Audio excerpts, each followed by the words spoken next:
Hi everyone, this is Paul from TILTAL, the Technology in Language Teaching and Learning group. TILTAL is a website that you can access at tiltal.org. And here you can learn about technology in language teaching and learning. We have several webinars that we've already done in the past. For example, Idealism and Realism with Nick Peachy, and Innovation in AR, VR, and AR with Ewan Bonner, and Speech Recognition with Xavier Anguera, and many different webinars with experts in EdTech. We also have a Facebook group that you can access at facebook.com/groups/tiltal. In today's presentation, I'll be talking to Dr. Robert S. Murphy. Dr. Robert Murphy is an associate professor at Kitakyushu University in Japan. He received his Ph.D. in Applied Linguistics from the University of Nottingham and a master's in TESOL from the University of Birmingham. He is interested in the mind, brain, and education, specifically with regard to ELT contexts. He works in a discipline known as NeuroELT. He has also authored numerous NeuroELT textbooks and articles. So I hope you enjoy the highlights of this interview. Thanks very much.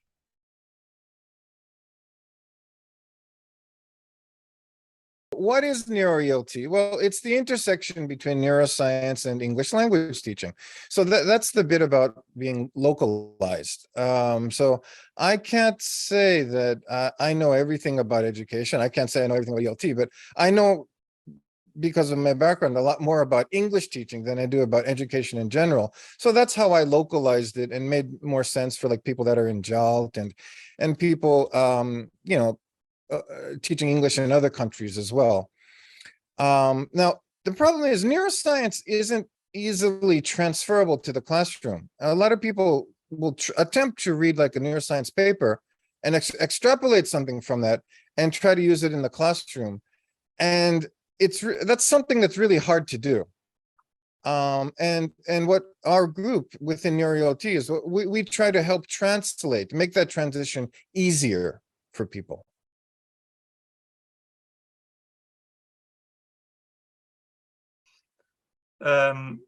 Okay, so we're going to go straight on to the next question. How does memory work? So obviously, when you're learning a language, you have to memorize lots of things. I think mainly what I think of memorizing is vocabulary. I think when students, you know, they learn a language, they have to learn lots of new words. I don't really think so much of memorizing grammar, but perhaps we do memorize chunks of grammar to some extent. But obviously memory is very important when it comes to learning a language. So we need to know how memory works. So how does memory work, Robert? Yeah. And, you know, the funny thing is, getting back to what Dr. Kurt Fisher had told me, you know, when we started up our relationship, even professors at Harvard were like saying, well, what does the brain and what does the memory have to do with learning? I mean, it sounds really weird. I mean, of course, the brain should be central and how memory works. But then even high-level professors sometimes have a hard time making this connection. So today, what I like to do in the beginning is put a little bit of foundational information down and then build up on that. Yep. Now, when we talk about memory, in the term of like human existence, we've always used metaphors for what memory is. When we had books, we talked about writing and logging stuff in books as a metaphor for learning. And now we have computers, so of course, like hard drives and RAM is the common metaphor for that. But it's a mistake. Although it's easy to use this as a metaphor, it's a mistake to think that a human memory actually works like this. It's not really hardwired, hard drive, okay? Now, this is a neuron. So basically what happens is, so we have the dendrite here, and the dendrite is what collects information. So stimulation comes down here, okay? And then we have a nucleus, which is like, you know, the brain of the neuron. Now, the nucleus, what it does is it has to decide, oh, is this information interesting or not? Do I want to tell my other buddies down the line about this? And what excites a nucleus is not the strength of the stimulation, but it's more about the or the consistency or the frequency of the information coming through. So there's a threshold that's met. And then the nucleus will say, oh yeah, I guess this is an interesting information. So it passes down an electrical impulse, and over at the axon terminal, it sends out these neurotransmitters across the synapse. There's a synaptic gap. It's like a little gap between neurons. And then they swim across and try to get into the dendrites of local neurons. So there's a bunch of neurons like living near each other, and they're calling out to their buddies and saying, hey, this is interesting information. And then if the next neuron catches that and also gets excited, then it will try to tell, the next one. So it's like a telephone game, basically. It's like, hey, listen to me. And then the next guy goes, oh yeah, that is interesting. Hey, Joe, listen to this. And then, so if a bunch of neurons get together and then they're all excited about this certain stimuli, right? Yeah. Then that is a neural network. How many neurons roughly does it take to say store a word, for example? Do we know that, or do we have any information about that? That's a great question, and it's very difficult to explain this, because these neurons are always dynamically moving, and they're not stored in the sense that you have memory stored on your hard drive. Right, it's like these networks are lingering, and if they can produce the same results again, then we can say, oh, that was a memory. But in fact, it's a bunch of lingering networks that are producing similar results that we metaphorically call a memory. Okay, got it. Does that make sense? Yeah. So it's a bunch of networks that decide to work together. They link up, they produce a result. Okay. And then that's what we usually call a memory or a solution or a skill. Okay, got it. Yep. Now, so this is sort of answering your question. So this is a fun little diagram here. So here we have a little more complex network. So these are individual neurons, say, right? And a bunch of them are connected here. And what do you notice? These are thicker here, more simplistic, and a bunch of them are like swimming around and not really connected. Yeah. Okay, so our brain is on any given day, one area of the brain would be like this. So some areas have these thicker ones. So these are called myelinated neurons. They run their information much faster than, say, the network over here, which has thinner neurons. Okay, so we have efficient networks and less efficient networks all working on the same problem at the same time. But the more efficient ones get to the answer faster. So when you say like a word is on the tip of your tongue, for example, and you can't quite retrieve it, they would be thinner connections in that case, do you think? That's right. There's something blocking it from getting through. Right. Okay. So, but then something that's automated that comes really quickly, then those are the more myelinated ones. So when you ask somebody to think outside the box, well, they have an immediate knee-jerk reaction to a question, but then you think, no, how about solution B and C? And then these slower networks would churn away at the solution and come up with something. Okay. Yep. And then if you do that enough times, then that becomes a stronger memory.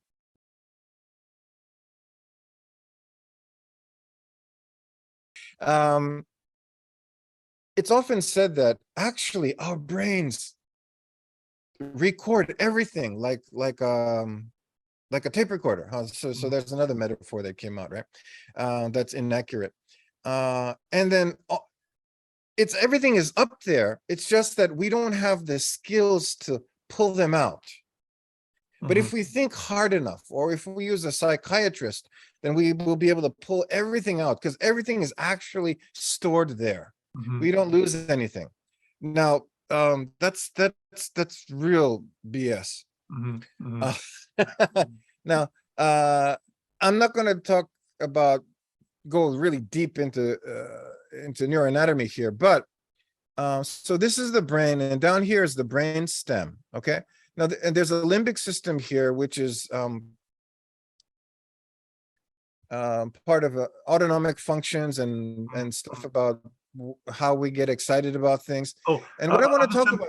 Just jump in there 1 second, Robert. I was Mhm. reading something today about limbic capitalism, and it's the way that corporations exploit our limbic system to get us addicted to things. So is Oh, it true yeah. that the limbic system is the center of addiction, for example? Is that correct? Yes. Yeah. Yes. Okay. We Or don't like to excitement say center, but Right. it's important. It's significant Connected in to. that. Yeah. Definitely, yeah. And that's a good segue, because what I wanted to talk about here is the reticular activating system, the RAS. And what it does is it's a kind of a filter for we get like a gazillion stimuli coming into the brain all day long, right? Mhm. Gazillion things are coming in. And like I said, it's BS that we have all of that stored upstairs. Now, reticular activating system. Now, these are three things that the RAS looks out for and filters in. Mhm. Okay. It so like say like 99% of the stuff doesn't get through. Well, what does get through? Dangerous things down here. So dangers, executive decisions, things that we had decided earlier on. It's like, well, today, after work, we need milk. So when I go home, driving home, I have to remember to stop to get some milk or something like that.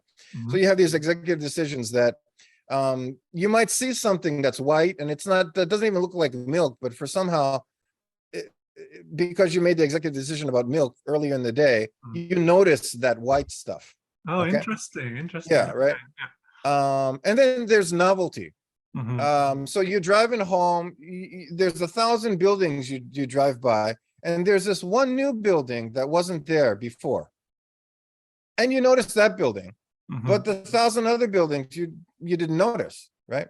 So that's good for us, right? And then this is the key for survival. We developed this reticular activating system for survival. Obviously, dangers, executive decisions, and novelty.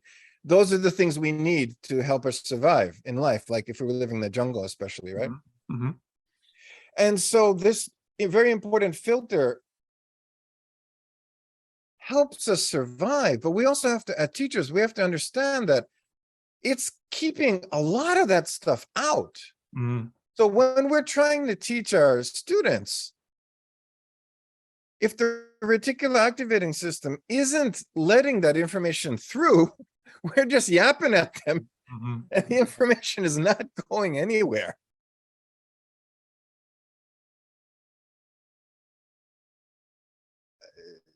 I studied how well my textbooks were working out in the classroom through the lens of applied linguistics, but in parallel, I had interns and groups at my lab at the university that were working on maxims for NeuroELT.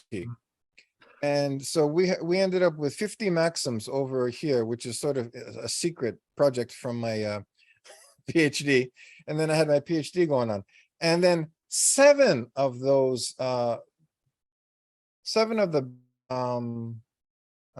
from both kind of overlapped. What should I say? There are a bunch of best practices from both studies, but seven of them overlapped. And so that strengthened my understanding and I of what is really important for optimizing teaching in the classroom. So let's go through these seven. Let's do that. Yeah. Yeah. I hope you can see this on the screen. I hate putting lots of information. This is probably the only page I have like this.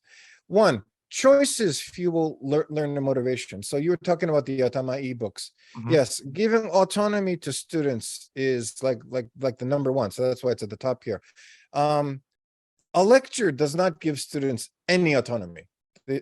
Well, they have the autonomy to listen or not, basically. That's not really autonomy, right? Mhm. But anything, you can give them a choice, like you write about this topic or write about that topic, instead of just saying write about this topic. Just let them choose between A and B. Just that's enough to raise a little bit of motivation. But if you keep doing that with all the tasks in the classroom, that makes a huge difference. And so when you have these apps, when you're doing, you're designing call stuff, make sure you have choices built in there. It's not like the rigid road that they have to take, but they can make a left turn, they can make a right turn.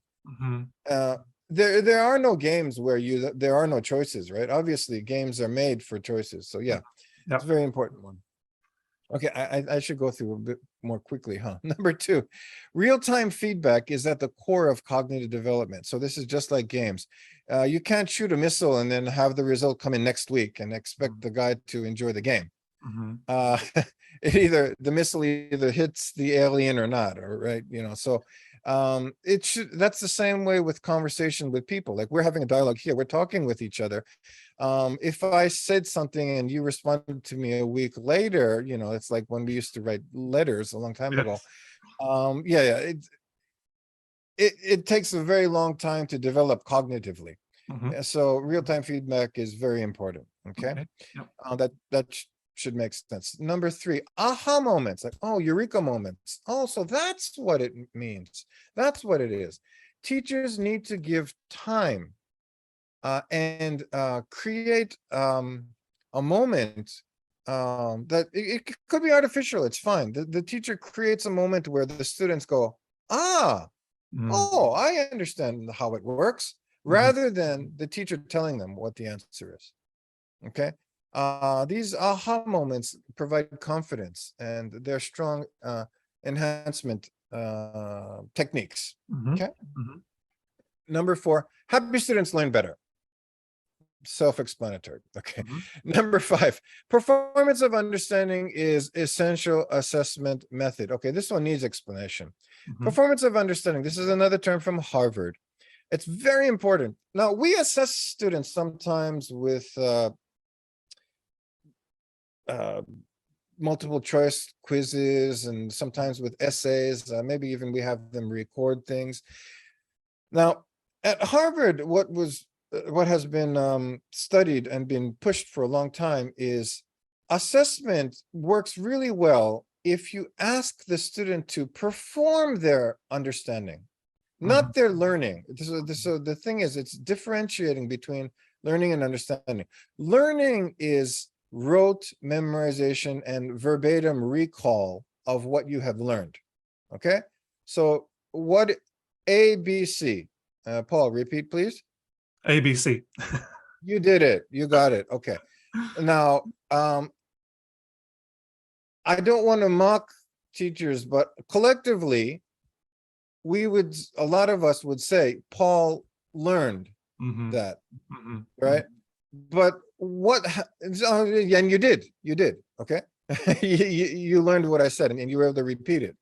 But what have you understood from that task? Nothing. Right. So so we have to go deeper, and we have to talk about what A is, what B is, and what C is, and then you would have to use your own words and explain A and B and C instead. And then we assess your level of performance of that understanding. And that was a huge eye-opener for me when I first heard about that. It's like, damn, that's right. We're focused so much on rote and learning and accepting that if they did well on the test, then they must understand it. No, they're proving they learned it to you. But unless we have them go through the steps of a performance of understanding, we really have no idea what's going on upstairs, if they really understood it or not. And that's huge. And I think this is something that I'd like to see brought into tech. Somehow tech would need to get there. Now, okay, 2 more. Trinity of Assessment. So professional assessment, the teacher assess, peer-to-peer assessment, and solo assessment. Okay, if we get all 3 working together, the growth is just incredible. It's just so much better. The 3 work off each other in amazing ways. Okay, and the last one, 7, encourage mistakes, celebrate mistakes. What do you think that means? Well, I mean, I know in contexts like Japan, students are very, very wary of making mistakes. And it's often Yes. said, you have to take risks to learn a foreign language, and you have to make mistakes, and you have to be willing to accept the chance that you will make a mistake and that you won't speak perfectly, all the time. So that's to me what that means. Celebrate mistakes. I don't think I've ever done that as a teacher, but I've never gone, "Hey, you were wrong." But I've certainly tolerated mistakes and Yeah. encouraged risk taking in my classes. Yeah. Very good. So what I mean by celebrate mistakes is like, you're stupid. Haha. No. No. That's terrible. Yeah. But when somebody makes a mistake in the classroom, I would say, thank you. Yes. That's a great example. You've provided me a teaching moment. Okay. Okay.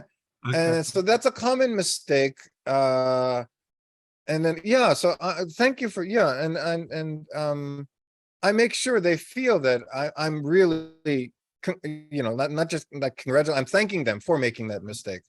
And so they feel less, it takes time, obviously, because in Japan, people really are afraid of making mistakes. But yeah.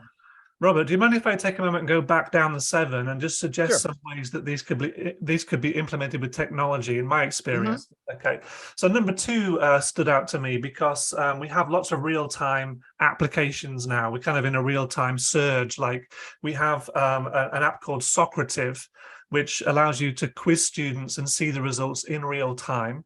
Have you used that app, Robert, or something like it? The one I use is called Socrative. We also have obviously Kahoot as well. Oh, yes. We have also Quizlet Live. All of these games, basically, they give the student a question, and the student gets, when it's real time, it literally is like, the next second that they get the results. But I suppose like a minute later would also be good. Is that correct? Yeah, I mean, a minute later is fine. Yeah. The problem is it's usually like tests are a week later, and that's my point here. Right. We don't learn from tests. The tests are not formative, right? We don't learn from them. Yeah.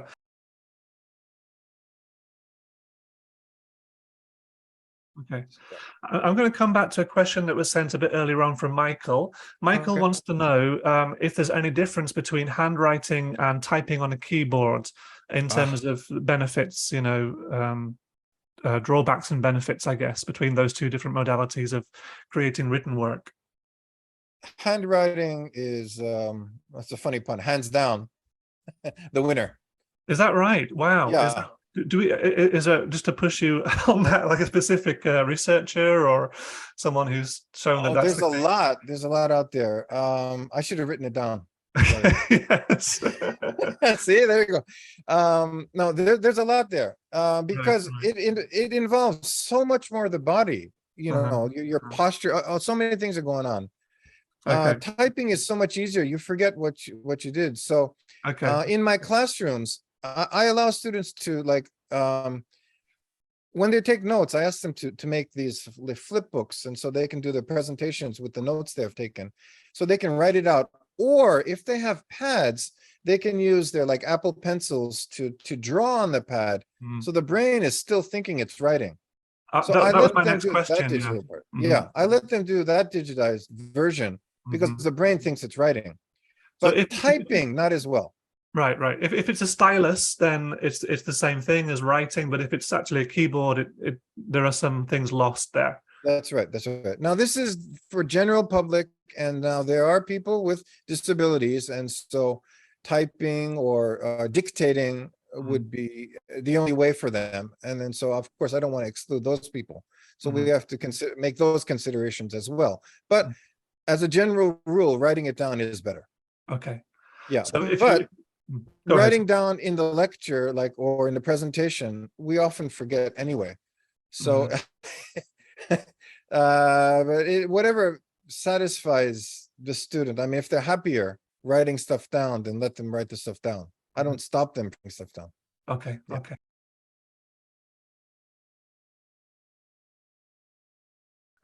There's a system called SRS, which is spaced repetition systems. These are very common amongst tech tools. I think one of the first ones was called Anki, but as someone in the chat mentioned, there's another one these days called Memrise. And I think they're all designed to deliver new vocabulary items to you at spaced intervals. So does this actually work, Robert, in terms of the way the memory works? Okay, yeah, number of things to talk about here. First of all, spaced repetition works. Or just throw away spaced. Repetition works. Repetition works, okay. Works, yeah. But there's a caveat. You can't just say, okay, repeat this 100 times and expect that to do something, because of what we talked about earlier. There's a difference between learning and understanding. So you could repeat the word car 100 times, but that doesn't give you a deeper understanding of what car is, right? Yeah. And so, but you can optimize the repetition so that with standard patterns, right? You know, there's a lot of research, and so you do it 2 times today, and then you wait 2 more days, and then you do it again. There are a number of methods for this that are supposed to be like sort of designed as like one size fits all. But like we saw earlier with this, let's jump back here, with this graph, with everybody at, you know, developing at different rates and showing different performances, you could have these 3 different people in your classroom, right? And so spaced repetition is not going to work equally well for everybody, right? In this, again, humans would be terrible at this. Computers would be much better in figuring out what form of repetition, how frequent the repetition should be. The algorithms would be able to figure them out if they know, you know, this sort of data, if they know what to look out for. If they know the last time that you encountered a word, whether you answered it correctly or not. So I think some systems, if you answer it incorrectly, it comes back sooner, and if you answer it correctly, it comes back later. Would that be in line with what your research has shown?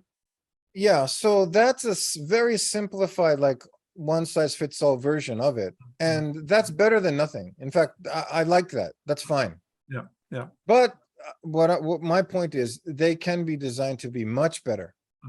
If they understood this graph here about, you know, the 3 levels to expertise, and how chaotic it is and how scalloping it is, and also the fact that is it in my next slide? Yeah, understanding that we have, you know, the kind of cold brains and we have the hot brains, basically, right? When if we're in optimized context or not, right?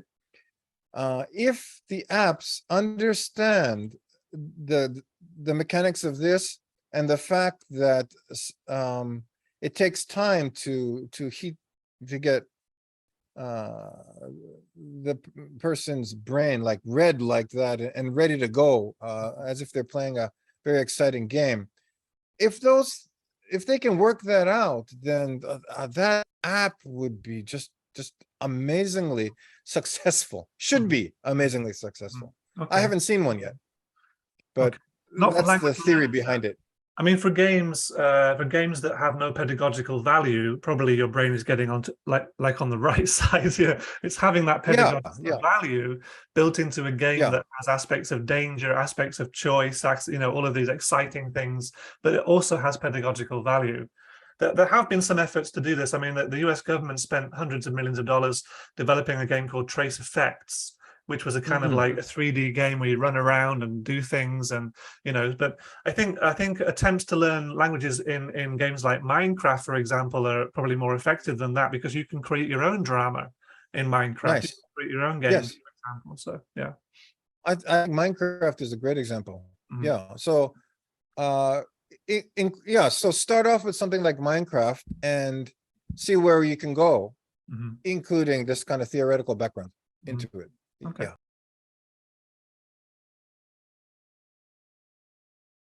People might not be aware, Elon Musk, who is a kind of the mad scientist of the 21st century, he actually developed PayPal. He's one of the first developers of PayPal.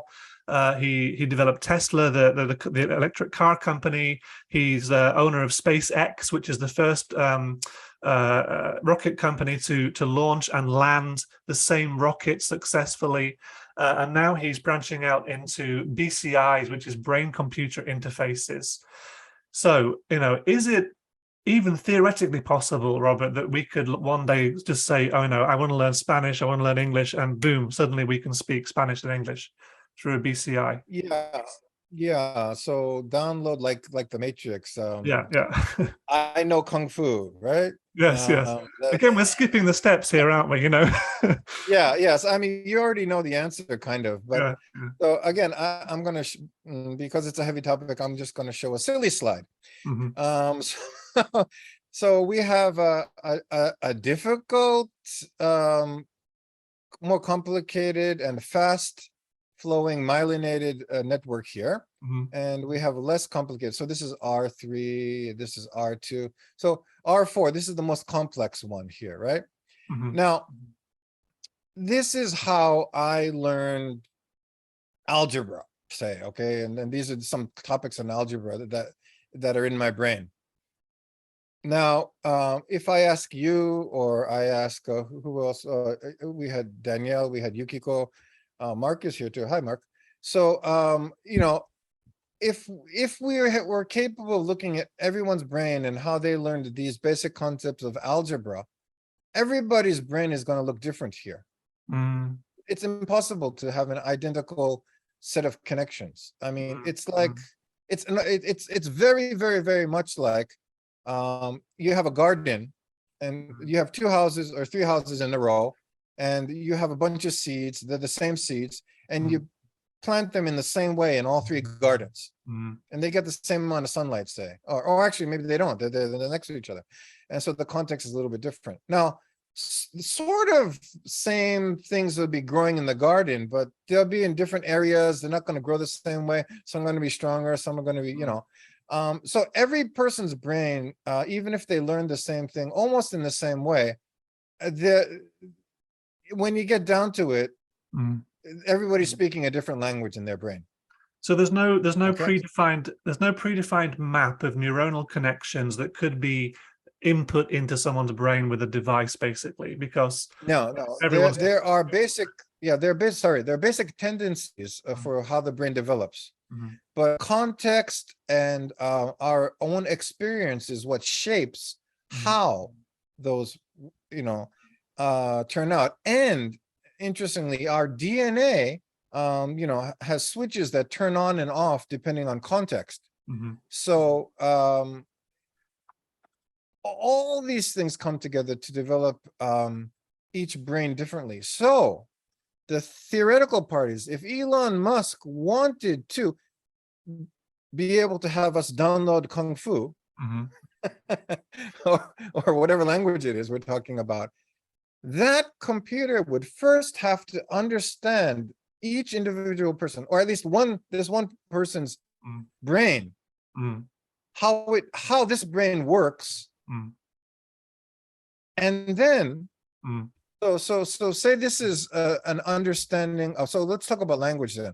So let's forget about algebra. So this is a poem. This network helps me recite the poem called The Tree, famous poem, right? Now, Elon Musk would propose that he would allow me to download Japanese, and so I'd be able to have that tree in Japanese in my brain, or something similar to that, or be able to, I don't know. I mean, well, I'm not sure what he's claiming, but I'm just wondering if it is possible. Yeah, and I want to ask you about the other way around, but we'll get to that. So yeah. So you see where I'm getting. It's like, so this is my understanding of the poem of the tree, right? Yeah, I don't see how. I mean, it might be possible to pick that up on that and say, okay, so this is the network that he's using for the tree, but how can we extrapolate that and then turn that into an understanding of another language? There's just, and so anyway, the first step would be for each person's brain to be understandable by a computer. We have to get there first. Yeah. So that's my And next we don't question. know how to do that. The next question is, you know, in terms of reading, I know I've seen. Well, I used to watch the medical show House a lot. I know Ah, me too. Me too. House is based on perhaps loosely based on actual medical cases, you know, and they had a patient who Very was loosely. suffering from locked-in syndrome, and he was able to move a cursor by thinking up or thinking down, which Yep. is obviously just a binary Yep. thing, but language Yep. is multi-dimensional in a you know, four-dimensional, whatever dimensions you've got. Yeah. Yeah. So, Yeah. Yeah. you know, could we read someone's thoughts? Could we convert someone's thoughts to language? Okay. So great. I'm really happy you brought that up, and we didn't end it here. Mm. We've gone much further than that. We can move cursors easily. We can have people type on the computer just using their brain now. So that's possible. Yeah, okay, right. yeah.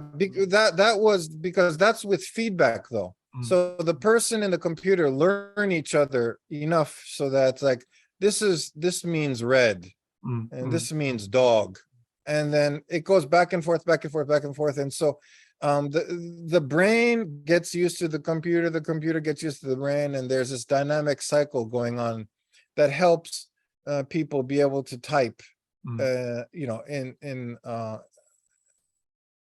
ideas into the computer now. Okay. And it's gone even further now.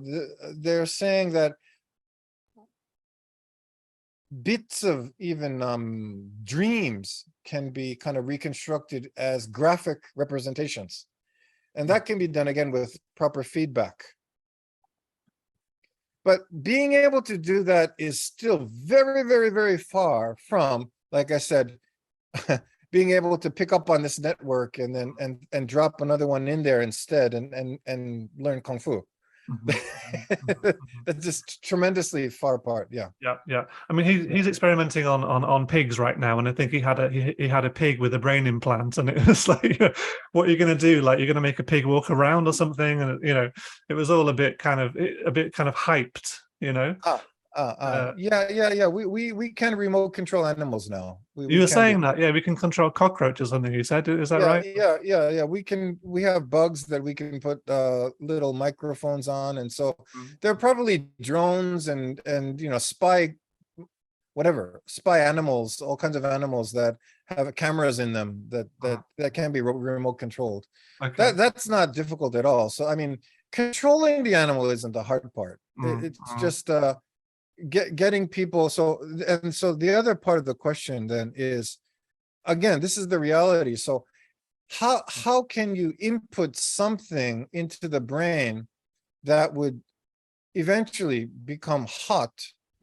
What it would require is that person's brain also to work on it at a level that is learning and understanding. I mean, they would have to work. I mean, so it's like you're defeating the purpose.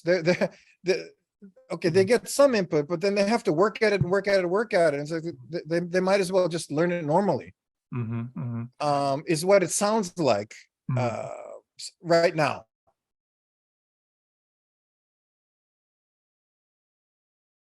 First of all, so the reticular activating system is filtering out most of the stuff that's going on.